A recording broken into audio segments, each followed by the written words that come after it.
Boom. Title of today's discussion. Let me put this on for YouTube. All right, beautiful. The title of today's discussion is Stop Waiting and Start Reigning.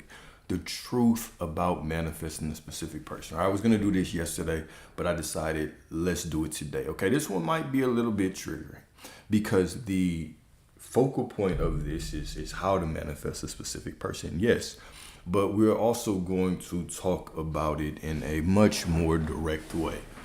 Basically, you, how do I, oh shit, the Wi-Fi. All right. So manifesting, when I'm thinking about manifesting a specific person, all right, manifesting somebody to give you a call or give you a text message is honestly pathetic. It is honestly a very pathetic way to live your life. All right. I want you to really think about this. Do you want to be the one that is trying to manifest someone else? Or do you want to be the one that is being manifested? Which one would you rather be? Would you rather be the one who is at the center of reality? Or would you rather be the one who is on the outside looking in? Who is just waiting for somebody to acknowledge them? Please text me back and I will be happy. Do you want to be the person that is waking up every morning checking their phone to see if they got a text message? Does that sound like a fun life to you? Does that make you feel like you are the center of reality, like you are the source? Or would you rather be the one where somebody else is checking their phone for you? Who are you? Who are you? Part of this journey is waking up to the realization that you are source. This is what this is. This is divine remembrance that you are at the center of your reality. Okay? So we're going to talk about this. Don't get your panties too much in a bunch now. All right. So we're going to talk about this in a very specific way. All right. So Psalms 82:6, you are God's and all of you are children of the Most High. All right.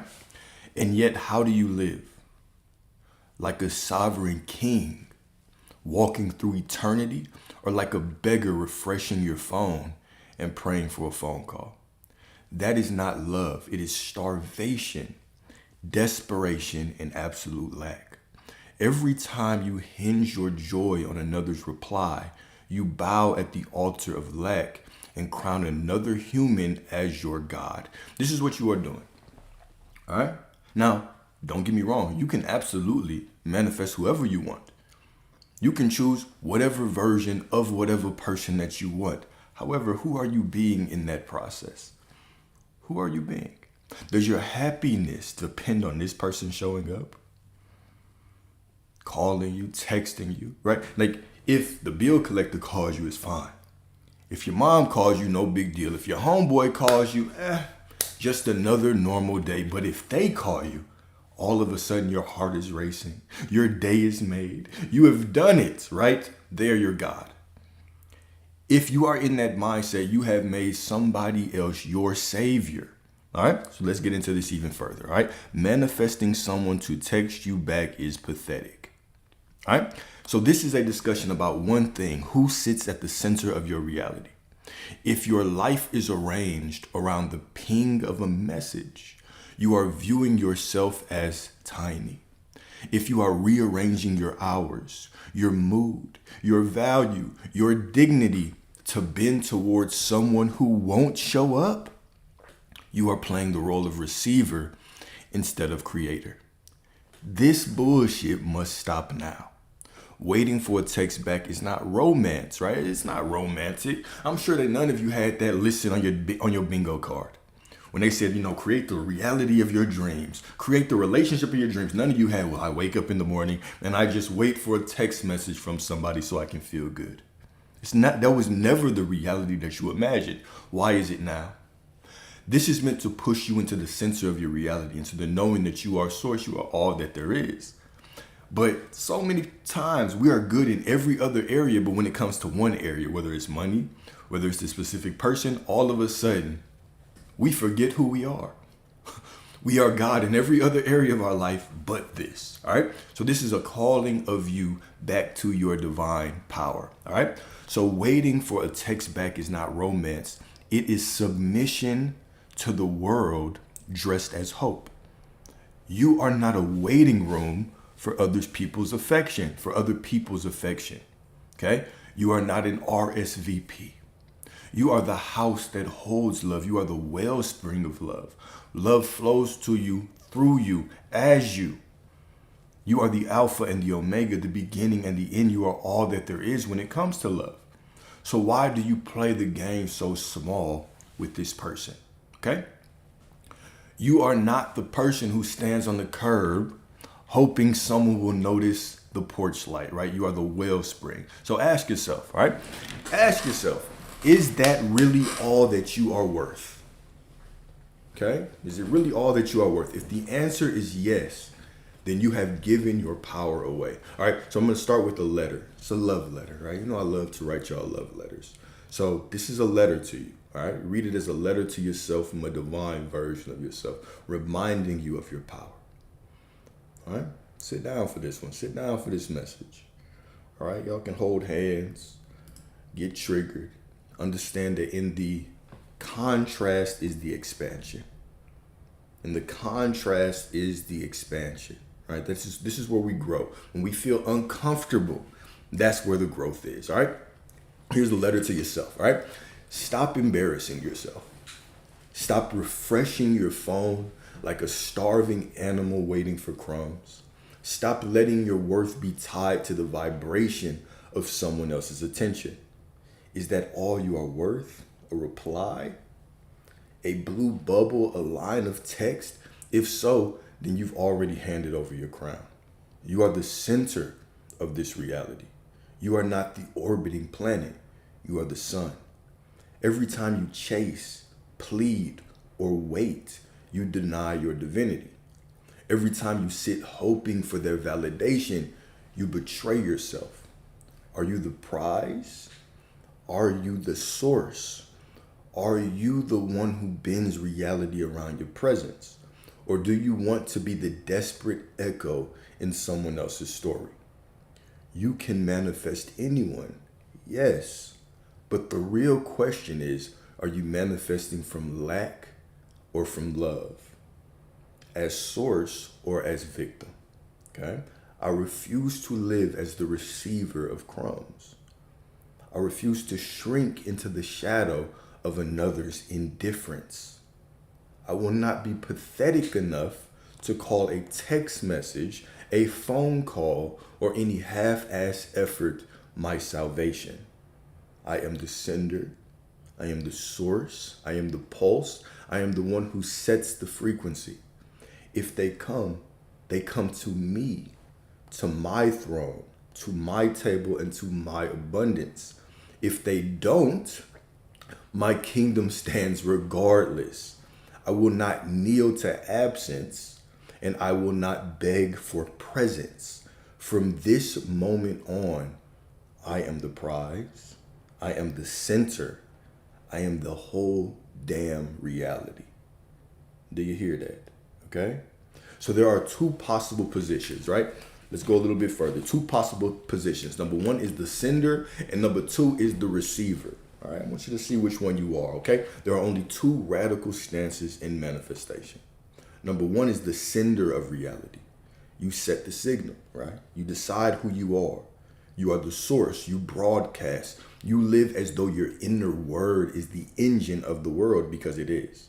You act and speak from identity, right? I am the prize. I am love. I am the one who calls things into being.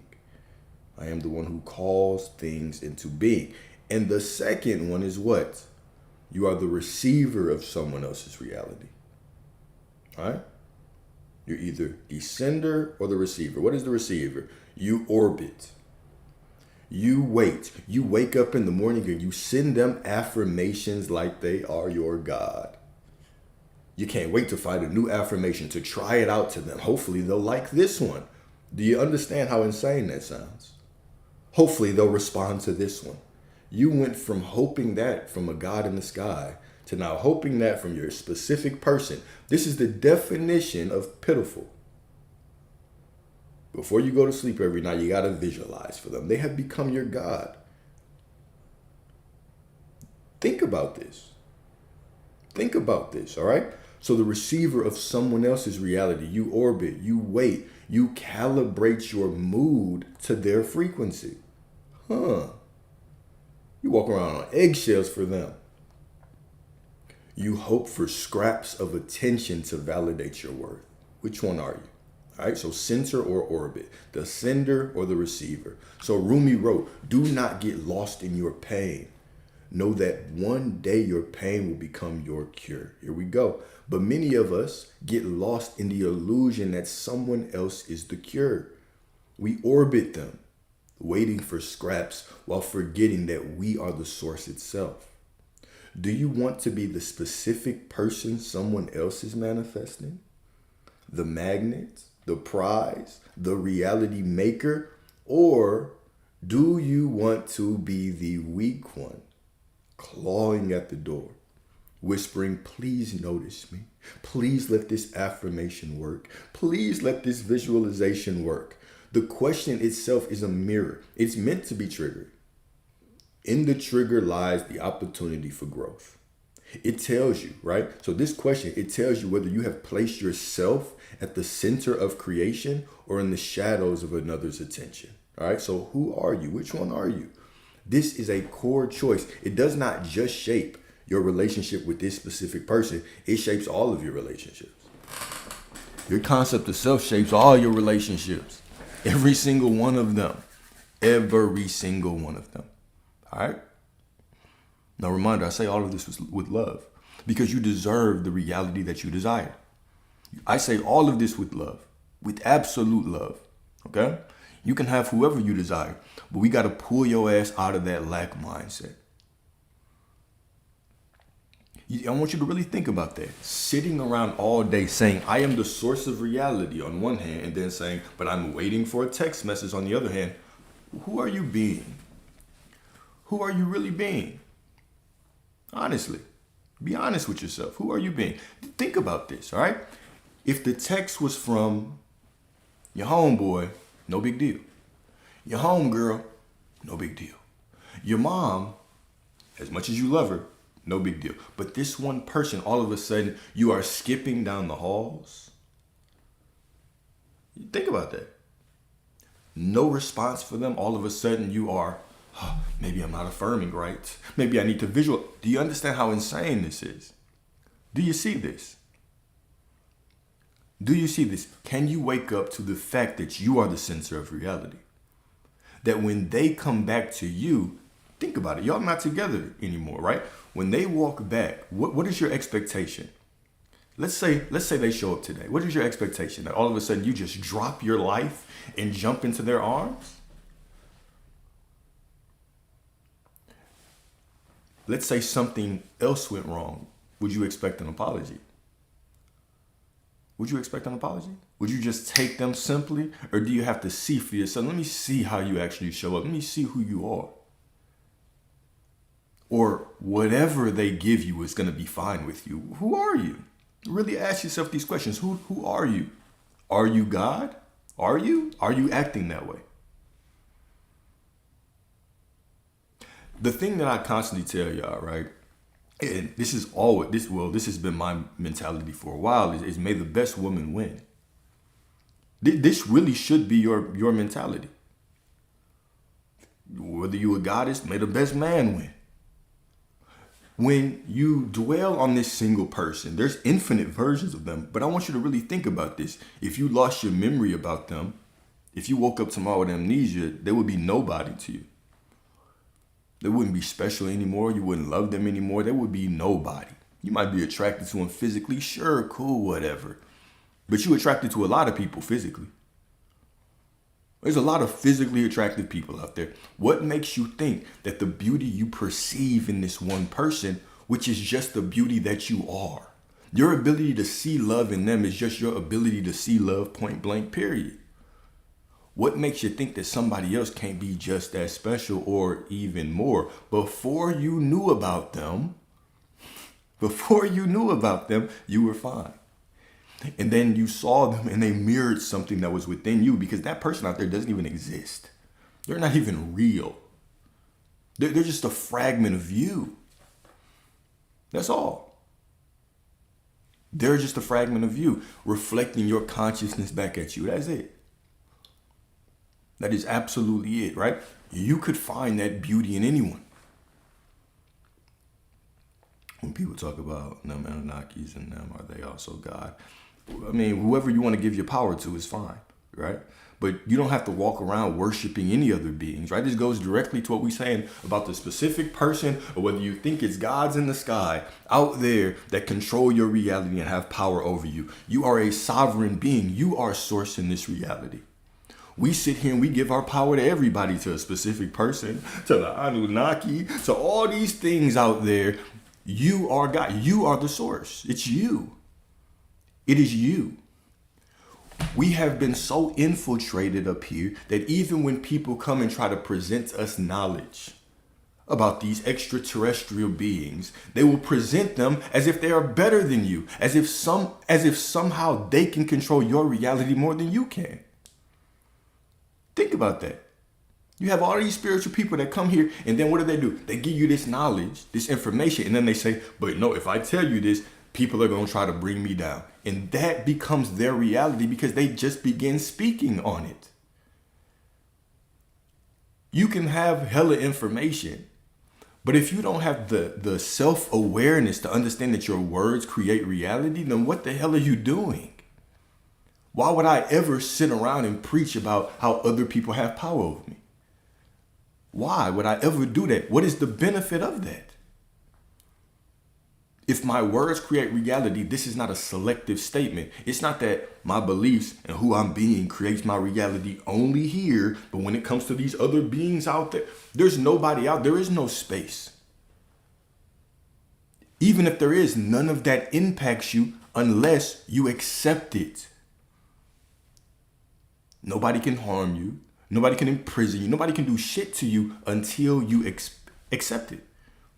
This is even what Jesus, Yeshua, your I am awareness, meant when he said, you have no power over me if not given to you from above.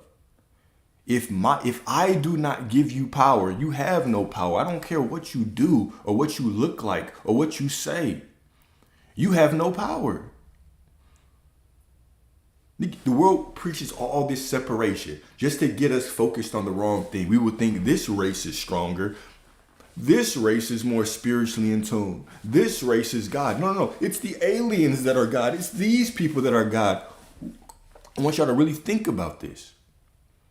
Think about how the evolution of this division has been. This has been going on forever. We had a discussion where we even talked about the beginning of America. We talked about how when slaves and indentured servants came over, right? These people were damn near the same. The only difference was indentured servants can work for their freedom. Let's go and veer off into a history lesson for a second. I want y'all to see how deep this goes. All right. So when Europeans came to America, all right, however you think that other people got here, don't care, doesn't matter. Let's really think about what actually happens when they got here. All right, you had two classes of people. You had indentured servants and slaves.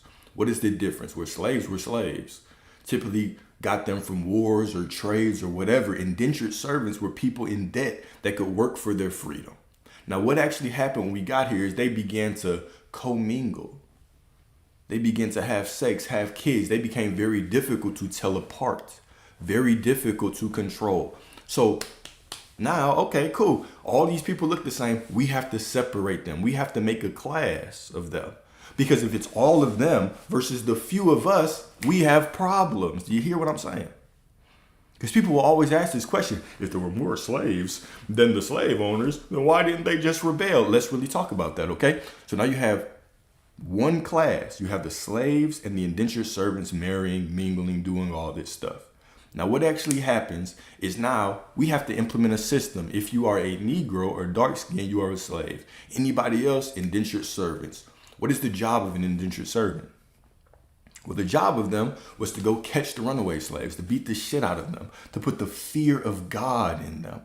All right. So this became the slave patrol, or the first form of policing. So now you're already introducing division, not to the people in charge, but to the people in the bottom.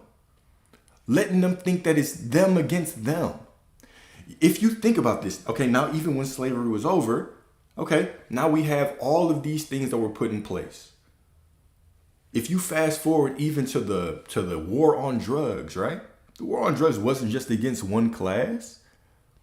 It's always everybody looking at white and black instead of really understanding what it's about. It's always been poor people just pitted against each other versus everybody at the top. It's always been like that. And even now that you're raising in consciousness, they try to throw these extra beings on you. No. Now it's them. They're the problem. They're the real gods up there in the sky. Always getting you to look outside of yourself for something. Introducing new forms of division. There's no division except for the division up here. It's all an attack on consciousness. All right? But we've had a long discussion on that. I didn't want to hit on that one too hard. But let's get back to this. All right? The purpose even of that little side note was that we're sitting around debating all kinds of things, right? We sit around and have discussions on these people versus these people when it was never about that. Just the perception of division always is going to keep you separate from your true nature, which is the sovereign authority of your life. You might not be able to create quote unquote world peace and heal the masses because it's a collective consciousness, but you can still create peace in your world. You don't have to be impacted by anything. You can still create the life of your dreams, have the money you want, have the relationships you want, whether it's 2 goddesses you want. Ladies, if you want 3 men, you can do whatever the hell you want. You can have the life of your dreams.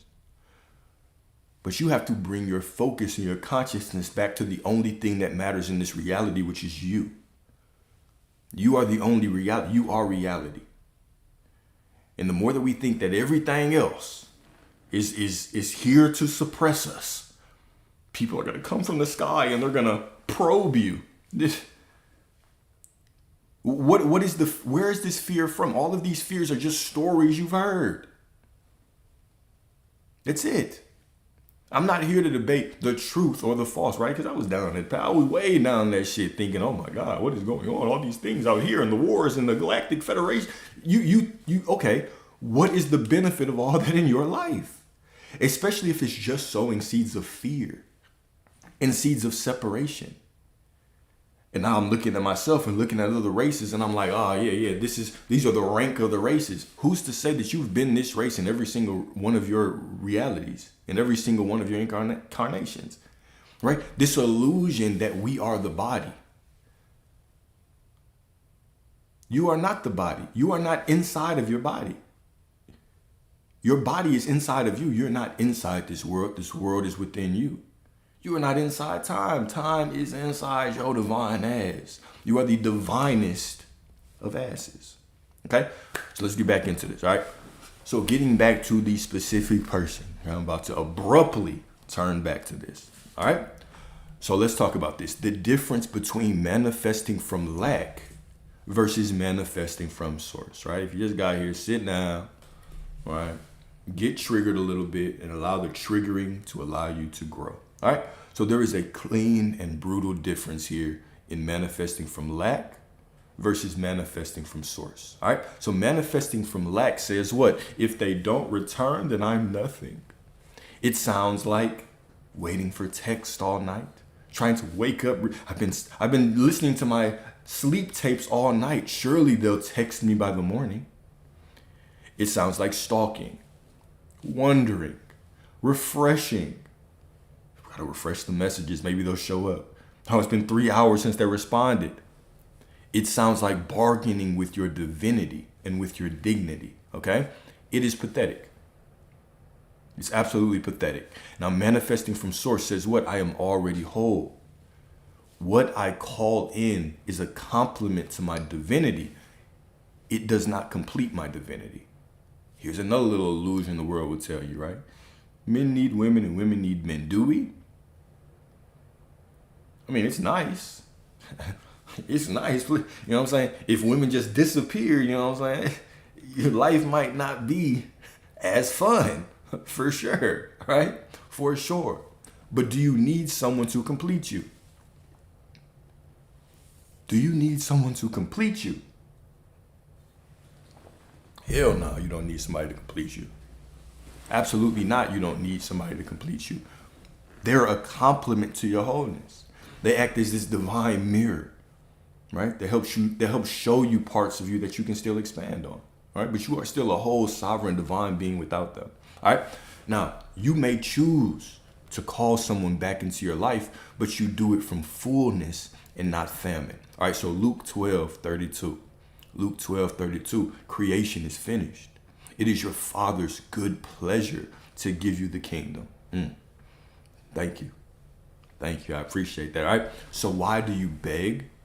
Why do you chase when the kingdom is already within you? All right. Neville Goddard said, here's a quote from Neville: the outer world is a delayed photograph of your inner conversations. If your conversations are why haven't they texted me, then your photograph is emptiness, waiting, and lack. But if your inner word is I am love itself, I am the prize, then your photograph is power. Okay? Beautiful question, right? How does one determine what true fullness feels like without it being arrogance or narcissism? All right. When we start to think about fullness as a feeling, that is when we can often miss. Because if I'm thinking of fullness as a feeling, then I think that I have to feel a certain way all the time to be full. All right. Well, what about the times where you wake up and it's just a rainy day so you don't feel so good? Or the times when you get cut off in traffic? Or the times that you lose a family member, right? Are you not full there, right? So when we start to minimize these states of who we are to just feelings, that's when we can miss. This is a remembrance. This is a remembrance of who you are, okay? Understanding that you are the fullness is a remembrance that you are source, okay? So that's what it is. It's constantly bringing myself to that divine remembrance. What do I have to do? Wrong question. Who do I have to be? Wrong question. What do I have to remember I already am? That is the right question. You are already made in the perfect image of the Creator. So when I come back to that divine remembrance, now, it doesn't matter. Now I walk through life with that knowing. Whether I'm sad and I don't feel worthy, I'm still worthy. I'm still whole. I'm still perfect, right? If I feel worthy and I feel good, I'm still whole. I'm still worthy. I'm still perfect. So it's that divine remembrance. Now let's talk about the second part, all right? How do we not get too full in this? How do we not get too full? Because me walking around and saying, I am source, I am God, you are God, right? When I first used to say that or first used to hear it, I remember just being like, oh my God, what do you mean you're God? Oh, it's blasphemy, right? Here's the argument, right? As I've come into this understanding, me knowing that I am source, me walking in that remembrance, okay? That is the true humility. Me saying that, I'm just a human and I'm a sinner, that is the blasphemy. Because we have to understand that the nature of God is omnipresent, meaning God is everywhere. If God is omnipresent, then I cannot say that God is there, but I'm here. That's not omnipresent. Omnipresent means God is everything, right? That means when I breathe, that is God. That means my heart beating is God. That means every cell in my body is animated by what? By source, by God, okay? So when I come into the knowing, the remembrance that I am source, why is this humility? It's because every word I speak is an expression of God, y'all. Every time I choose to see my fellow God, my fellow goddess in their rightful nature, that is humility. That is humility. When I walk in and the circumstance looks like whatever and I still understand I am the fulfillment of God, that is humility. But to think that I am separate, that is the blasphemy right there. That is heresy. That is saying, no. God created something that's not good. But even scripture would tell you God created it all and it was good. It was good. You are the perfection of source. The absolute perfection of source. All right.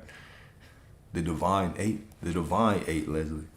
I wonder what that means. It probably means hella money. That means whatever you say it means, right? But that is the truth, okay? So when we think about humility, oftentimes people will push humility, be humble, right? I had a very interesting comment, and it was somebody just explaining their perspective. It was very respectful at first, but then it changed. And it was like, well, if you can't create this universe, if you can't create the universe and all this, then perhaps you should have a little humility. I was like, okay, well, that's your perspective. And so people will often try to drag you down to a lesser perspective of yourself to match yourself. But where does that come from? To me, that in itself is arrogance. That in itself is arrogance, trying to drag me to a lesser view of myself because you have a lesser view of myself. That to me makes no sense. So typically when you hear people that are saying, be humble and do all this and do, it's because something that you are saying is bothering them. It's touching them somewhere. It has nothing to do with me. If me walking, knowing that I am the fullness of God, bothers you, then I would ask you to, maybe the issue isn't with me, I don't think, right? I'm walking around and the money's looking good. My relationships are beautiful. My mother is healthy, which is the largest blessing that I could see in my life. It's a divine remembrance and I am source every day. Is when I wake up and I look at my mother, right, who's stage 4 cancer, right? A couple of years ago, well, it ain't supposed to be here, but it's still here and beautiful and living, right? That I can go have breakfast with anytime because I don't have a job, because I don't work, because I make my money in the market. I can just go pull up on her for breakfast. This is the number one reminder that I am source. And why would I pull back that knowing to make you feel a little bit more comfortable in your smallness, right? It makes absolutely no sense. It makes absolutely no sense. So if I think about humility from a worldly perspective, sure, I should shut up and I should be less of myself and be small and I should be a sinner and think I have to climb some ladder to righteousness. But the ladder is an illusion. There is no ladder to climb towards righteousness. You are already the wholeness of source. This is an instant remembrance. You don't have to reprogram a subconscious for this. You don't have to do anything. You just have to remember that you are source. That's it. It's a choice that I make moment to moment. All right? So that's what I say about that. All right? So here we go. There is nothing wrong with desiring connection. Okay? There is nothing wrong with desiring connection. Yeah, you can replace the word with whatever. God, source, universe, higher self. You can use whatever you want, right? I like that question. Let's talk about that for a second because I did have a conversation with someone. Y'all know I love having these kind of conversations of contrast because I truly believe that the contrast is where the expansion is, right? When we don't see eye to eye, that's perfect, right? It gives me an opportunity to defend my views and also open my mind to a different perspective. It's all beautiful. It's all divine. All right.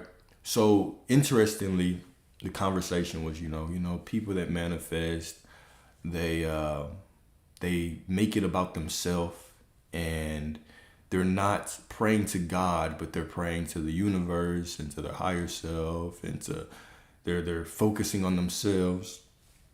And the conversation led to, I already know what I was going to say was, that isn't that just your assumption? That is your story. You can't speak for everybody, right? You simply have a story. You can only speak about your perspective of it, right? The same way that I can tell you let's talk about how serious this is. I can talk about my perspective of my mother, but I couldn't really tell you about what she's thinking, what she's doing. I can only say my perspective of it. Right? When we talk about manifesting, it's not about self at all. It's not about self. It's this self, this avatar that I'm in is not me. It's not me. It's a tiny fraction of all that there is. I am all that there is. And all that there is source, is God. It is the universe. All of these things are the same to me. Now, I don't know what other people do, but I can speak for me. All right? So when we start to kind of create all of these layers of separation, right? Like, it's God up here and then there's the universe down here and God created the universe. Who says they're different, right? You can't speak for other people's beliefs. You can only speak for your interpretation of it, right? When let's really talk about, so when we talk about scripture, okay, one of the things that we have to, not have to, keep saying have to and we should, all right? one of the things that I try to be very conscious of is when I'm talking about scripture, we talk about it from several different angles. But most, if not all, spiritual texts, they meet you at a level of consciousness, right? I'm sure there are things that you might have read in the Bible or in any kind of spiritual text maybe 10 years ago, and you took it completely different. You can hear two people break down text, right? Like I can sit here and I can break down text and be like, okay, this is what it means, blah, blah, blah. This is the metaphysical meaning. Then you go to somebody else and they can break it down completely different. Here's the question. Which one is true? Which one is true? Should I make this a rhetorical question to answer for myself? Or should I let y'all answer? I want to let y'all answer. Which one is true, all right? Exactly. Both are true. Both are true. Both are absolutely true. Right? It's all perspective. It's all acceptance. It's what I believe is true, is the truth. Okay? But I can speak for my perspective. I can speak for my truth. Right? Exactly. All realities exist. So I can't sit and talk about everybody. I can talk about my perspective of people. But I couldn't sit here and say all people that manifest think this way. I can't say this is the only way. Like we've had discussions. We've talked about different scriptures. And I'll say, okay, every time you hear this, you might hear a different way. Let's talk about 8 different ways to interpret this. And we talk about a bunch of different ways because it's expanding us to the knowing that all realities exist. The point of these conversations, hopefully, the intention behind these, right, which I trust that y'all are receiving, is that it's simply meant to go back to there's only one law. It's I am. There's only God. Everything is God. Everything is source. Everything is all that there is. Everything after that is simply one perspective of all that there is. All of it is source. All of it is God. And anytime I speak, even me saying I am prosperity is a reduction of all that there is. Now, it's a beautiful viewpoint or vantage point for me to take because it allows my life to be shaped in a certain way, but it's still a reduction in all that there is. I am is everything. Source is everything. God is everything. But every time I have a perspective, right, from this perspective of a human that I'm taking on in this incarnation, it's still a reduction. So the point of these discussions is to what? It's just to push expansion. We talk about everything from what is more important, right? What the doctor tells you about the food or the belief you have about it. Of course it's your belief. Of course it's your belief. And all these things is your belief. And you can choose. You always have the choice to hold on to a belief because that's cool with me, or to say, no, this no longer serves me. I no longer want to go down this path. Both of them are fine. But the point of these discussions is to remind you that you always have a choice. You always have a choice. Always, 100%, you have a choice. And even in this conversation, I love a full circle moment. We're about to have a full circle moment. Even in this conversation, right? We talk about specific people, specific person. The illusion of not having a choice, that is what pushes us down the path of lack. When we get so caught up in the need, like we get on this lower level and we're just focused on I need this, I need this, I need this. What we are saying is I don't have a choice. And saying I don't have a choice is lack. You are God. You always have a choice. You never don't have a choice. You never don't have a choice. I know an English major finna get on my ass for that, right? You always have a choice. Always. All right? So here we go. Get back into it, all right? So there is nothing wrong with desiring connection. Nothing wrong with desiring connection, even when manifesting someone specific. But if your desire springs from emptiness, you will create more emptiness. Why? Because reality is just going to mirror you. When it springs from the overflowing recognition that you are source, you create love that matches sovereignty. You can desire someone and still be sovereign. That is the mastery. It's to know that you are the fulfillment. You are God. You are source. As I told you, a lot of the clients that I've been working with one-on-one are getting to this divine sweet spot. And that divine sweet spot is I no longer have to ask for anything. I don't affirm for shit. I don't visualize for shit. I just walk around knowing I am source. And guess what? My desires, that's enough. To desire it is enough. Beautiful. I love it. I love this shit, right? All right, so here's a practical test. What does your behavior show? All right, so look at your actions. They are the honest report card of your state. Let's talk about this, all right? Look at your actions, right? They are the honest report card of your state. All right, here we go. This is gonna talk about specific person, specific people. Number one, do you change plans because they might respond? Lack.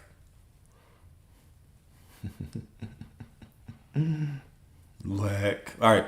Do you live your life regardless of their reply? God. Okay. You're in your God nature. Behavior exposes belief. Behavior exposes belief. Now, when you can get to the point where before you step off of that cliff, before you start trying to rearrange that schedule, you can really start asking yourself, you can rise in consciousness, right? Remember, when I say consciousness, I'm speaking of the awareness of self. We often will talk about consciousness and we'll talk about it from the perspective of intelligence. But like I'll tell you, all right, intelligence is just intelligence. It's just intellect, all right? Consciousness is consciousness. It is awareness. It's my ability to be aware of myself. It is to fall back into the knowing that I'm just the awareness being aware of itself through this physical vessel. When I can, before I step off of that, I can be conscious of why am I even doing this? One of the questions that comes up in the manifestation space, especially when it comes to specific people, is what do I have to do if the situation is unfavorable? How do I have to act? Even that question is an admission that you are not the person that you say you are. If you had what you were trying to get, it wouldn't matter what you did because everything that you do is blessed from that perspective, right? Remember, this is the $100 question, all right? $100 question. This is $1 million question. This is $1 trillion question, all right? What do I have to do is always the wrong question. Who do I have to remember that I am? That is the right question. It don't matter what you do. When you do it from the divine remembrance that you are already the person you desire to be, that is when it becomes magical. Okay? That is when it becomes magical. All right? So here we go. Look at your life. Look at your actions. They expose your faith more than your words ever will. So Meister Eckhart said what? The eye with which I see God is the same eye with which God sees me. Beautiful. So ask yourself, are you seeing yourself as a God or as a beggar? Are you bowing to absence or are you standing in presence? If the whole cosmos is your mirror, then begging for a message, begging for a phone call, begging for a little recognition from somebody out there is the clearest proof you forgot who you are. So here's the choice. You can continue begging for scraps, refreshing your notifications like an addict, like a fiend, right? I just need a little text back, right? Living as if your worth depends on another's attention. Or you can choose sovereignty. You can stand as the center of reality, the one who knows I am love, I am the prize, I am the one reality bends toward. So as Khalil Gibran said, your living is determined not so much by what life brings to you as by the attitude you bring to life. Stop begging for life to text you back. Start broadcasting your worth like God, right? I am that I am, no matter what. So we got a couple reflection questions. Number one, okay, these might be a little triggering, all right? But sit down. If you're trying to manifest a specific person, go and sit your ass down. Sit your ass down, get triggered, and allow the triggering to expand you. Number one, when did you first learn your worth depended on someone else noticing you? Is it right now?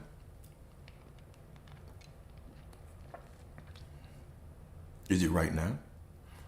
When did you first learn your worth depending on someone else noticing you? Was this ever on your life wish list? When you sat down as a child and you said, man, I just want to create the life of my dreams. This is what my marriage is going to look like. Some of you thought about your wedding day, right? I mean, you got the wedding dress. Some of you gentlemen, you thought about, you know what I'm saying, when I turn 30 and I drive in this car and I have this type of woman sitting in the passenger seat. All right.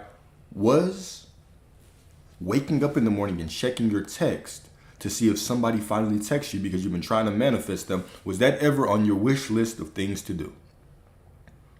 Why is it there now? Why is it there now? All right. Number 2, what do you do differently on days they don't reply versus days they do? Are you two different people? All of a sudden, you know what I'm saying, they respond to you. You could damn near do a backflip in the house. You around this motherfucker doing cartwheels. You're cooking breakfast for everybody. No, they responded. Yes, my God has responded to me. Is that how you're acting? Everybody just gets a better mood from you today because this person decided to show up. Think about this, all right? Really analyze your behavior. Who are you being by doing this? Are you making yourself the center of reality? Now, keep in mind, like I'm saying, you can manifest whoever you want. This is not the question. Of course, you can choose whoever you want. There's infinite versions of them. But are you doing it from lack or from love? All right. Number 3, what does your life look like if you stopped reorganizing it around others?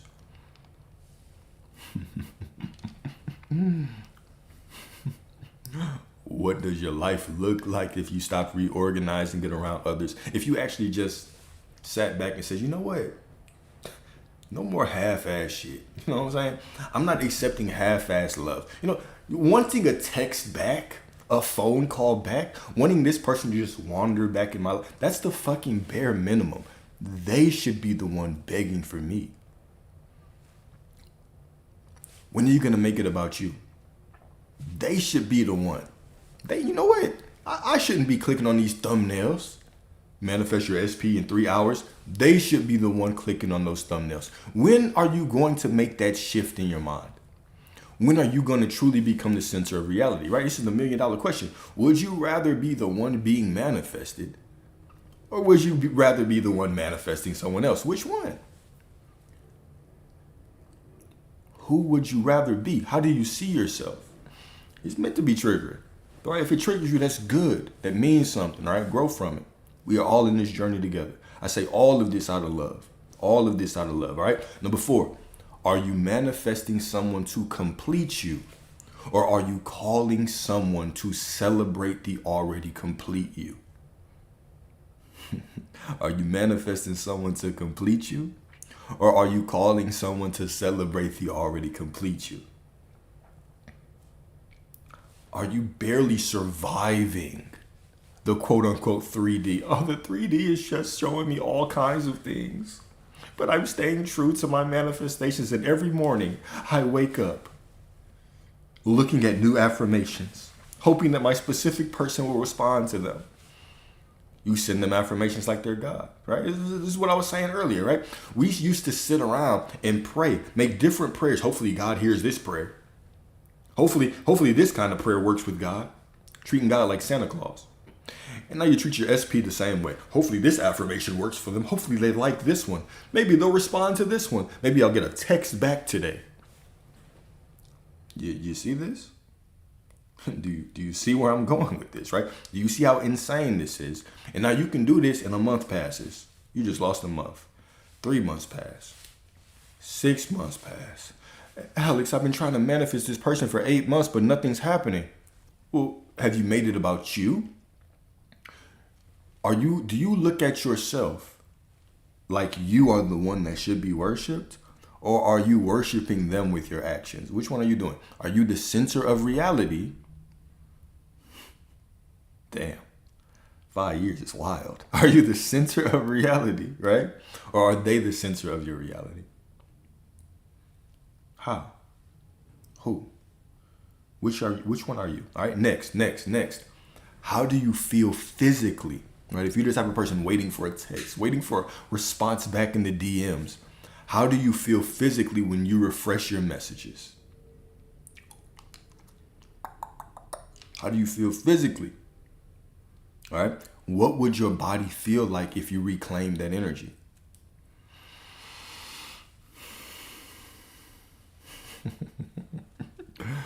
I love y'all. Right? You know I love y'all. Right? How to manifest an SP when you live together? The same way that you manifest them when you don't live together, right? They're just you. Right? We're the ones who put all these conditions on things, right? We're like, well, what if they live out of state? What if they practice this religion? What if they live with me? What if they don't? It doesn't matter. All of those are just conditions that you're creating right now. Who says that those things are rules? This goes back to everything that we talk about in these discussions, right? Here we go. Let's talk about everything, okay? One day you were walking through life and everything was fine, okay?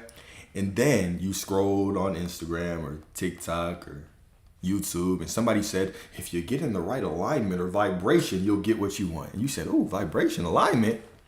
What's that? It tickled a little itch within you, right?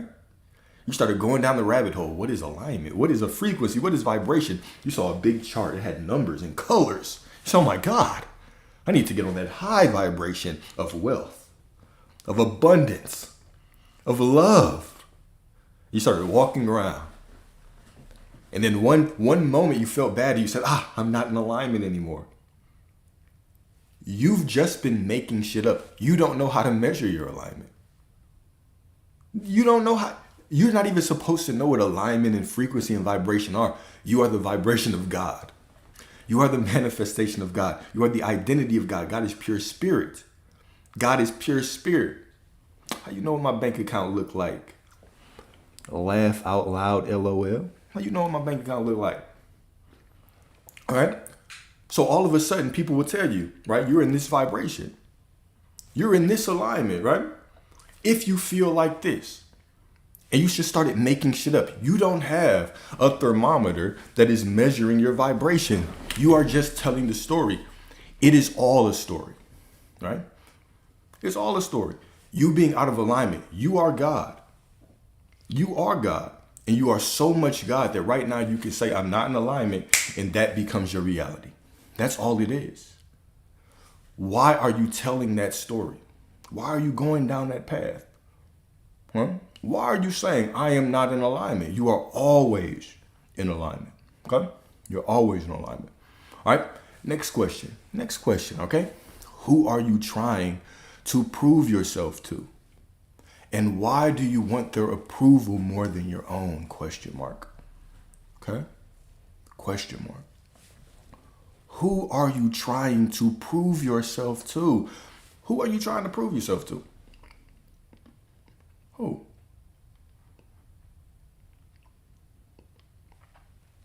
And why do you want their approval more than your own? Right? Are you doing this because if they come into your life, you'll just feel a little bit better about yourself? If finally this person gives you a little bit more love, this person starts treating you right, all of a sudden, you'll have a little bit more confidence about yourself. Why? Remember, everything changes when you make the choice on who you are. When you stop waiting for something out there to prove to you that you are who you say you are, and you make the decision, I'm already everything that I decide to be. This is when everything changes. Right? The money never showed up for me until I decided that was prosperity. Relationships never showed up for me until I decided that I was love. This wasn't a feeling, it was a choice. It's all a choice. And you can make that choice right now. You don't have to wait till your next affirmation. You don't have to wait till your next visualization. You don't have to wait till your next sleep tape tonight to find the best subliminals on YouTube. You don't have to wait for any of that. You can make the choice right now. I am already everything that I desire to be right now, no matter what. Okay? No matter what. Remember, y'all. Remember, the source within you knows what you want before you know it. Right? If you go and you ask 10 people, okay, what is love? They'll have 10 different definitions of what they want out of life. You ask 10 different people, what is prosperity? They'll have 10 different definitions of what prosperity is to them. You can have exactly what you want. Exactly what you want. When you remember exactly who you are, right? And a specific person, SP is specific person. Okay? It's truly a journey of remembering. All right? Is an AP a watch? I don't have one of them. I'm not a watch guy. I got an Apple Watch. Got an Apple Watch, my brother. I appreciate the judgment and the comments, though. It helps with the reach, all right? So we got some affirmations for y'all. Some affirmations, all right? So number one. Actually, this is what we're going to do, all right? I'm going to read this next part. So this next part is the conclusion, okay? And then we got a letter. It's a love letter. You know I love love letters to you, all right? This love letter is from me to me. But understand, it's from the version of you that has stopped waiting for the approval and the validation of others, right? So I'm going to go through that. Then we're going to get directly into the affirmations, okay? Cool. So sit back, relax, and enjoy this. All right, here we go. There is nothing more unattractive or pitiful than begging disguised as longing. There is nothing more magnetic than a person who sits in their throne and offers companionship as a king offers an alliance. Do you want to be someone else's spare room, open at their convenience? Or do you want to be the entire house, right? Decide now. If you choose to manifest someone, do it as source, right? Whole, unapologetic, and non-negotiable about your dignity. If you don't choose that, then stop pretending your waiting is sacred. Do you hear that? If you don't choose that, then stop pretending your waiting is sacred. Call it what it is, right? Lack. That's lack, all right? So here's a letter to yourself, right? Beloved, right? I forgive you. I forgive you for shrinking yourself into the shadow of someone else's attention, all right? Before we go further, you don't have to respond to him, right? That is a call for help, right? It's a cry for help. You don't have the life that he wants. That's why he's here, all right? The only purpose of this is for you to receive the life that you want. That is it. All right, all the distractions, you don't have to pay attention to that, right? You have to pay attention to that. Let him do what he does, all right? So here we go. Beloved, I forgive you. I forgive you for shrinking yourself into the shadow of someone else's attention. I forgive you for waiting on a text as though it were the bread of life. I forgive you for mistaking scraps for a feast, silence for rejection, and delay for proof that you were not enough. You did not know then what you know now, that the center of reality is not out there. It is here. It is you. You are not a beggar knocking at doors. You are the door itself. You are not the one waiting by the well. You are the wellspring. From you flows love, not towards you only, but from you unendingly, right? You are the wellspring of love, okay? No shame can cling to you because shame belongs to the false story you once told about yourself.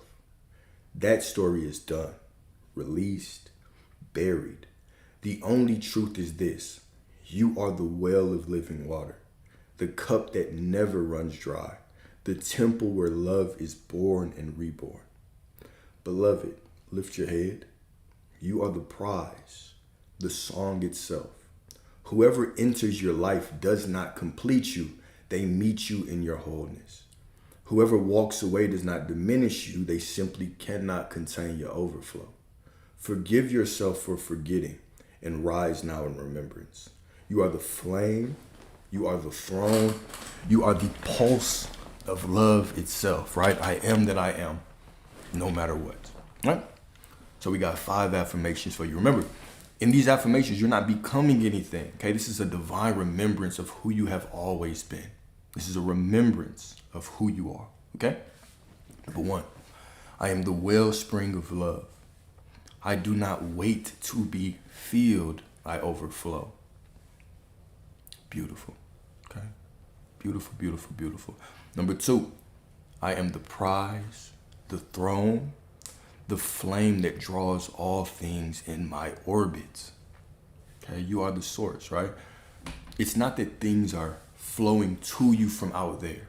All right? It's that when you remember who you are, all those things out there, they flow from you to you. The money that you seek is the money that you are. This is divine remembrance. Okay? Number 3, I forgive every moment I bowed to lack, for I am wholeness revealed. I am wholeness revealed, right? And of course, like always, right? These documents are all going to be on YouTube. Okay? These documents are all going to be on YouTube. So I upload the documents. You can get the letters to yourself. You get all the notes, the scriptures, the affirmations. They're all for you, right? We are all in this journey together, right? So number 3, I forgive every moment I bow to lack, for I am wholeness. I am wholeness revealed. You are wholeness revealed. Prosperity revealed, right? Divinity revealed. You are all of those things that you are searching for, right? Number 4, no absence diminishes me. I remain the sender of reality and the source of love. Beautiful. Okay. Beautiful. No absence diminishes me. I remain the sender of reality and the source of love. Okay. And last but certainly not least, all right, I walk as the temple of God. I walk as the temple of God, radiating fullness, never begging for scraps. Okay? Never begging for scraps. I walk as the temple of God, radiating fullness, never begging for scraps, right? So to wrap this up, right, in conclude, we still got like 20 minutes, though. Gotta get off at 10:30. We got about 20 minutes, all right? So in conclusion, you are everything that you desire, okay? That person that you want out there is you.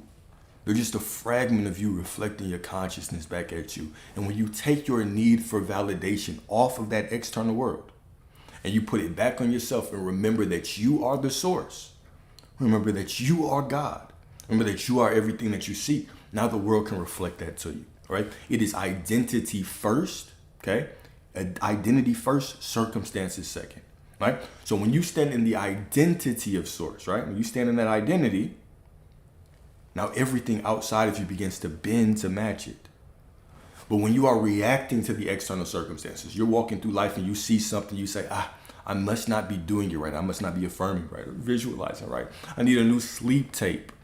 Once you start doing that, you are bending to reality. Reality becomes your master. Right? And so if I'm bending to reality and I'm basing my identity off what I see, and what I see was just a product of my past identity, well then guess what? I'm just going to get the same things in my reality, right? I'm just going to see the same thing over and over and over and over again, right? You have to transcend your need to see things out there differently, right? And you have to become the proof. When you become the proof that everything is working out, this is when everything will work out. This is with everything, right? This is with money. This is with people. Okay, this is with everything. All right? Cool. All right, so if y'all got questions, let's talk about some questions, man. If y'all got questions, we got questions. And I'll be on back tonight. Finna go hang out with my family for a little bit. But I'll be back on tonight. We'll do another discussion. And then, of course, we'll do the panic. The what do you call it? The panel. The panel like always. Okay?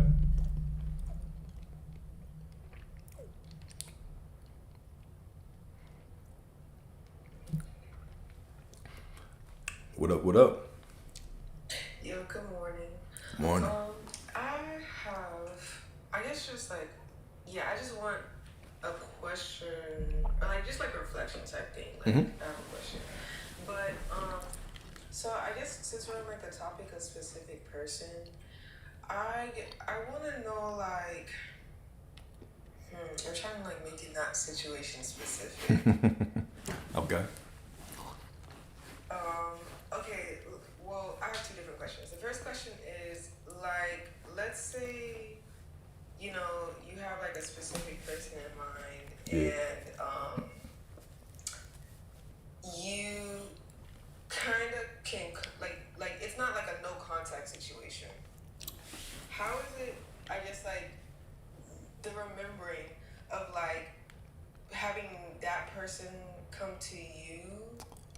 instead of you, I Yeah. guess, initiating. Because the thing is that, like, sometimes, like, I feel like, I'm just so courageous that I'll be like, oh, yeah, I'll just initiate. Like, I'll walk up, like, I'll talk to this person, Mm-hmm. or whatever. Or knowing that, like, oh, well, that's me just trying to, like, speed up a process that I already know is going to happen. Mm-hmm. And versus me kind of just allowing that person to naturally gravitate to me. But then I get impatient. And I'm like, Well, it doesn't really matter what you do, right? Because even you saying that, oh, if I go up or if I sit back and wait for it to unfold, that's making it conditional. That means you have to take a certain action to make it happen. The only thing that matters is your remembrance that you are the center of all this.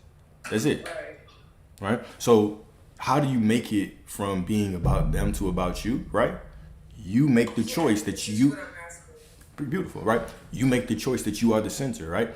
How do they see you? And I wouldn't even take this about a specific person, right? I was talking to a client recently, and the realization they had, which changed a lot, was instead of seeing one person, let's say that one person comes up to you and they give you a compliment. Instead of saying, oh yeah, this one person gave you a compliment, well, remember, that's how everybody sees you, because that one person is the same as everybody. Huh? So you start seeing reality as, this is how everybody sees me. This is how everybody treats me. This is how I am treated by the men that you're interested in, or gentlemen, the women that you're interested in, whatever the case may be. You make everything about you, and you make it a holistic choice, or you take a holistic choice of how to allow the outside world to see you. My bad, I'm laughing at the comment. Okay, that makes more sense. Okay, so I am navigating, understanding, like, this is the same thing of, like, I had changed my name. My name's Jakar, Mhm. but I'm like, I always tell you, like, I always get everything that I want, right? So it's a thing of, like, okay, like, the way that I sometimes navigate certain situations, I know that whatever I say comes true. Okay. So I've had two different situations, and I've just been, like, looking at different, like, things that I've, like, just the lessons that I've learned with different relationships. Because, like, then it gets to a point where I'm just like, like, when I really think about it, I'm like, I have love for you. I don't really like you for real. Yeah. And this one particular situation, I kept having, like, a lot of, like, reservations about, essentially, I make music. This girl, she started making music. Yeah. And her producer had a crush on her. And I knew like, I don't want to say I knew, I didn't know. Yeah, you know. The producer had a crush on her, like, producer doing pretty stuff like that all the time. Okay. That's a story. Like, yeah, so it got to a point, like, like, I've been to two, like, the thing was that the girl kept telling me, like, oh, like, I'm not ready for a relationship. I don't really want to be in a relationship. But I'm at two family Thanksgivings. I've sat in church with your fam. It's, the thing. It's the thing, right? Okay. But there were certain instances where, like, she, like, would come back to me and tell me, like, oh, like, the producer would say, like, I'm not allowed in the session. Mind you, I was the one who used to work there. So it's like, I was just starting to see little things. I was doing my best to just navigate and not be triggered by it. But I would be like, well, he likes you. And I would say to her, like, I don't really feel comfortable, because I'm like, if my partner, the way that I would want is if my partner was coming back to me telling me that somebody told me that person can't be brung somewhere, or, like, isn't allowed somewhere, I'm like, what you mean we can't go? Like, you know what I'm saying? Like, it's not just about, like, oh, that person can't come. It just feels like, advocate for your partner in that situation.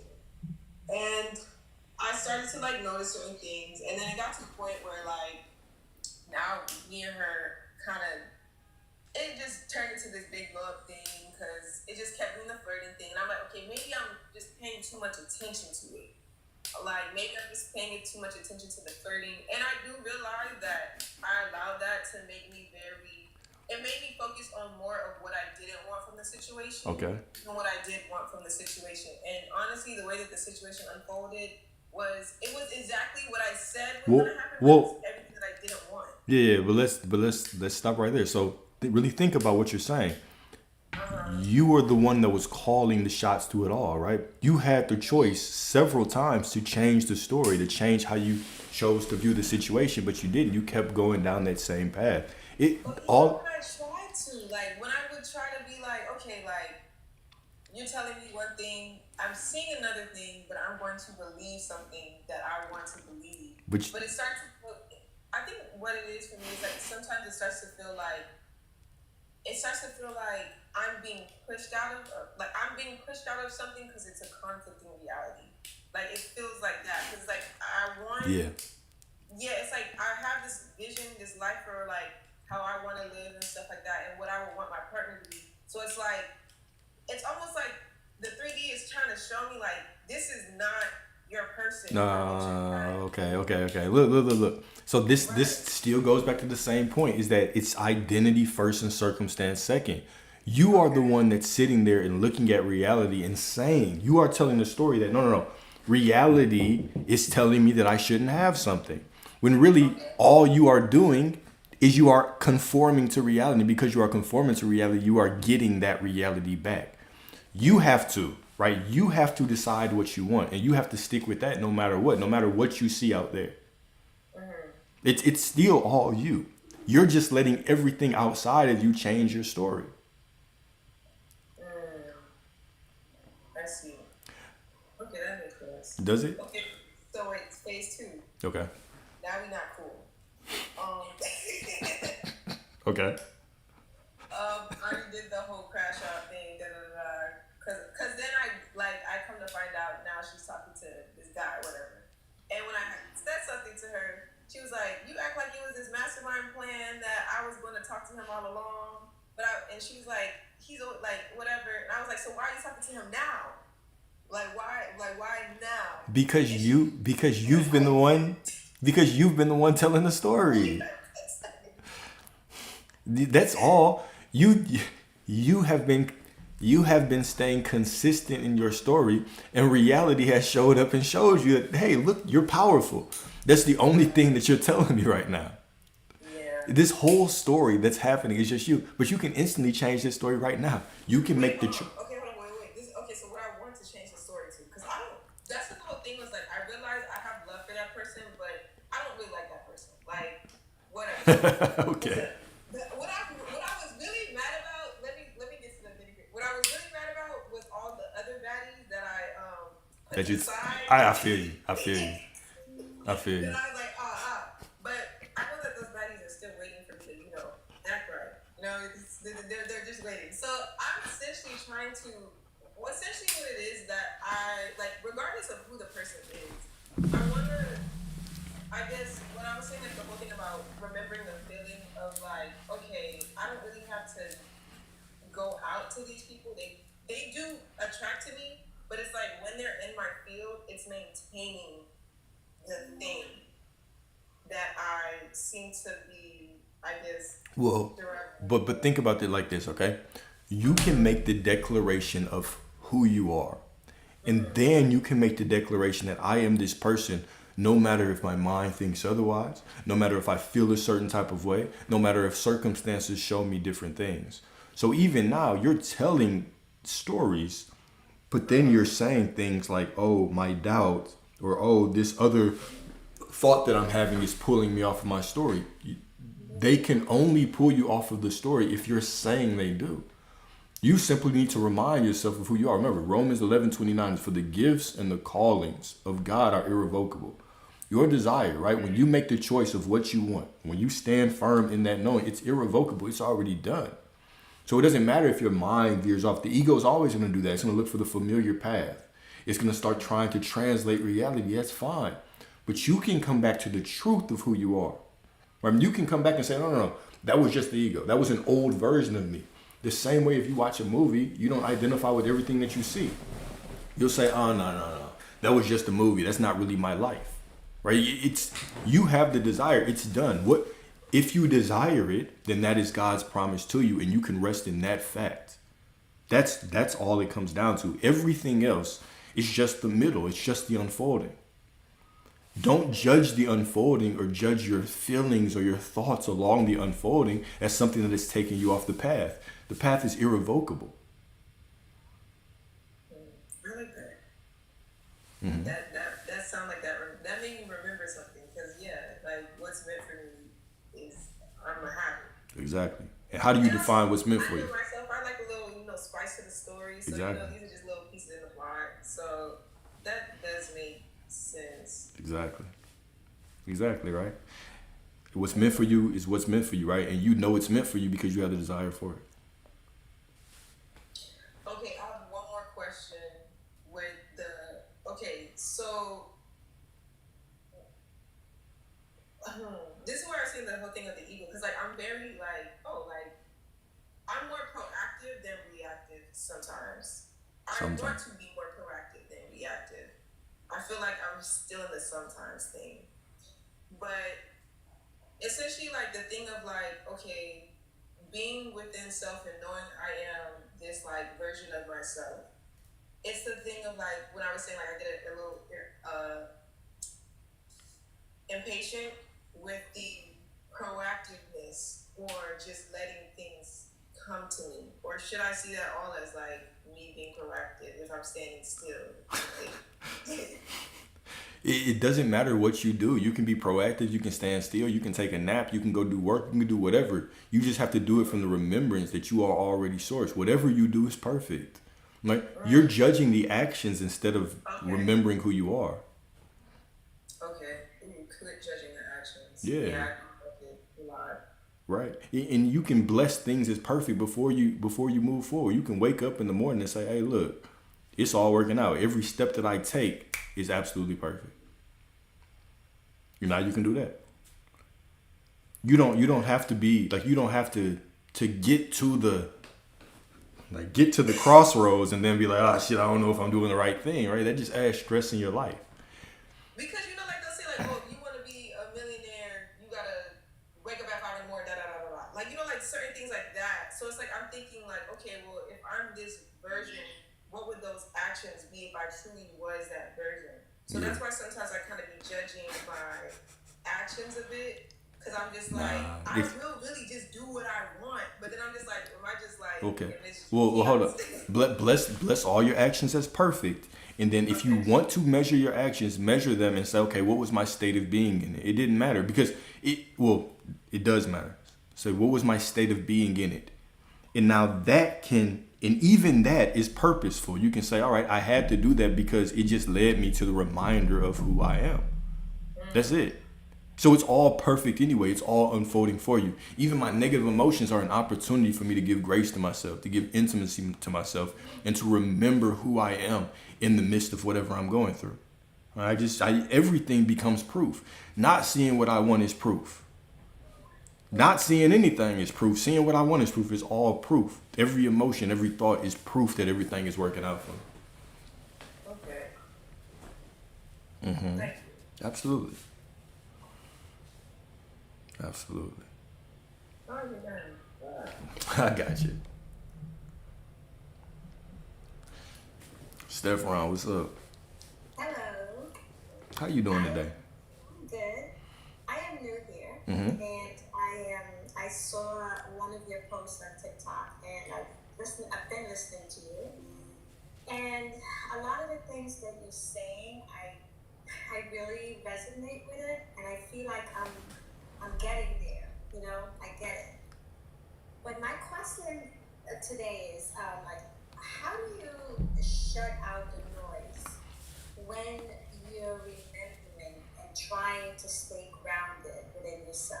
And the noise that I'm talking about is just everyday life with certain things that happen, work situations. You do have to interact and deal with these things, but Yeah. how do you get back? Mm-hmm. I just, yeah. I would say, what if those situations never go away? Is the problem that they're there, or is the problem that you're judging them as incorrect, or judging them as not being right for you?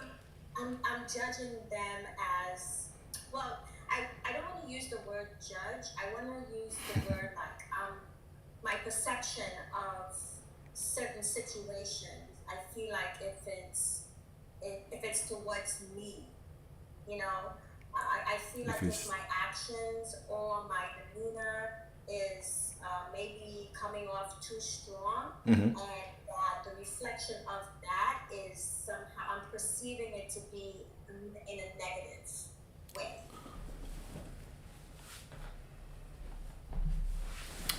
that, I'm okay. So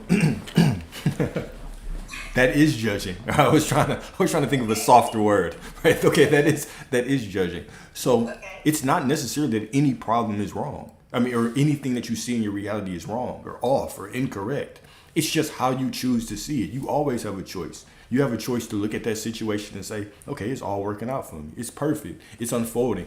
You can even look at a situation you don't like and say, this is the proof that it's fading away and something better is showing up because I'm seeing this. You can in the midst of whatever say, just because I'm thinking differently, just because I choose a different way to see it, that is the proof that it's all unfolding. We get to look at reality and say whatever we want about it because reality is just your imagination anyway. When you walk in a room and you say it is working out or it's not working out, that is just reality or that is just imagination. It is just us making up a story in our mind. I hate to do this, but I gotta cut off because I gotta Okay, I gotta that's be. no worries. But Thank I'm you. I yeah, appreciate you. absolutely. But if you want another live, let's finish this conversation.